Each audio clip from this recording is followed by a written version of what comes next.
Hi, I'm Matt Govenda from mattgovenda.com, and today we're going to teach you how to draw vector art in Photoshop. Well, first off, you need Photoshop to do this. So here I'm going to open up Adobe Photoshop CS4, and you can do this in CS3, CS2, or CS.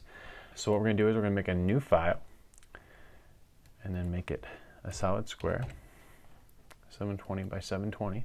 We're going to grab some squares here to make some shapes on the board, on the page. And I'm going to go over here to shape 1 and I'm going to duplicate these layers. Make 2 of them by right clicking on them. So now we have 3 shapes right here. And so I'm going to move them over and give them a different color just so you can see them a little bit better, distinguish them a little bit. And these over here are actually vector images right now.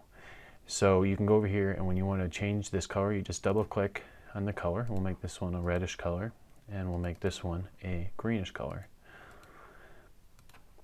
And so we now have 3 shapes in here, and what we're going to do is to use the pen tool and to make a vector image of these, we will need to actually merge these 3 images together. And so what we do is you grab the top one and hold shift, and you can select all 3 of them at the same time. We're going to just merge these, and the way you do that is you go up to layer, go down, you can hit merge layers. And what that does is it rasterizes them and brings them all to one place. Then we're going to go over to the pen tool, and we're going to just start making a little shape here. We're going to make a vector image out of these images that aren't vector anymore. And so now we have that shape, and that is on top of the layer that we want. And we're going to go into vector mask and do current path. And there you go. And now you have a vector image.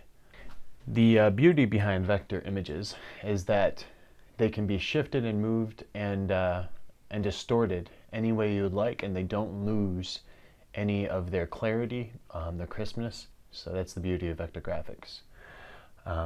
My name is Matt Govenda from mattgovenda.com, and we just showed you how to make vector graphics in Photoshop.